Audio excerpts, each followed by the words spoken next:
Do you have any examples of those kind of like war stories, like companies turning around from I those mean, pitfalls? lots and lots. You Like do what? a No, markets. what's one that you would say if a founder were to ask you, "Oh, I need some inspiration," and this Here, time, right? Yeah. let's leave Southeast Asia for a minute, but stay in emerging markets. Let me give you a couple examples from Turkey. Turkey's a market Endeavor entered in 2007. Great entrepreneurs, right? Great entrepreneurial talent. But over the last 15 years, almost everything that could go wrong for a market or for a startup ecosystem has gone in the wrong direction, right? For Turkey, right? They've had huge currency devaluations. They had major political drama. They had an attempted coup. They've had a lot of difficulties with all kinds of things in terms of government stability. They had a massive earthquake. I remember talking to the woman who runs Endeavor Turkey about this idea. And so, what would you highlight as the biggest challenge that's happened in the last 10 years? She's like, give me a list. Anything that could have gone wrong did go wrong, right? And yet, in that same time period, you had several really big, important companies get built, right? Yemek Sepeti was a food delivery business that Endeavor supported from early on, that eventually we got General Atlantic to invest in the company. And the company was acquired for almost $700 million in 2015. But probably the story I'd focus on, where I'm very close to the founder, is called Peak Games. And Peak is a gaming company where all the talent building all the games is in Istanbul, in Turkey.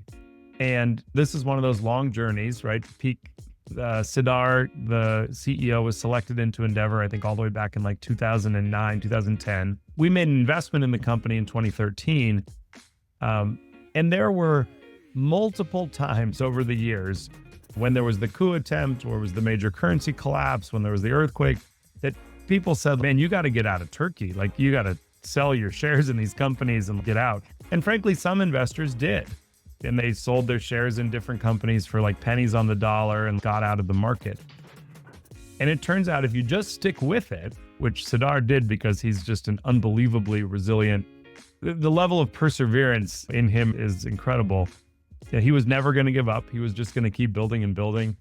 And eventually, you fast forward, this is that same idea, overnight success in 10 years. Peak Games got acquired by Zynga for $1.8 billion, right? It's the single best cash on cash exit in our whole portfolio globally. And it came out of Turkey, right? In fact, we have 6 investments from our first few funds in Turkey in this time frame of kind of 2012, 13, 14, 15.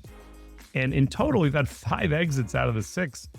And we have an 11x cash on cash return for your venture folks, Wow. DPI, right? Like actual Yeah. Yeah. realizations Yeah. Yeah. Yeah. from investing in Turkey. And that's not Mm. an obvious thing, because if you just read the headlines of the newspaper, it has not been an easy place to build companies or build startups. Right. Yeah, I guess looking at it on the outside, like would not have computed to actually stay on and keep the money there, but eventually, like time will tell, and it paid off in a big way with the Peak Games. So quite an interesting story. We'd love to hear more from the founder at some point. I think like operating in a market like that feels you can anything else is possible after that. I think that the takeaway that Endeavor has learned from this is that we believe in emerging markets. We believe talent is globally distributed, right? There's amazing founders everywhere. But we've actually come to believe that we are particularly well suited to go into markets that have this kind of chaos going on, right? And in the last couple of years, we've launched several new countries for Endeavor. We're in 45 countries now. But among them, we launched Endeavor in Pakistan about a year and a half ago. And then this year, we actually launched in Ukraine. And, again, people said, are you guys crazy? Like, there's a war going on. But our view is like, there's amazing founders there.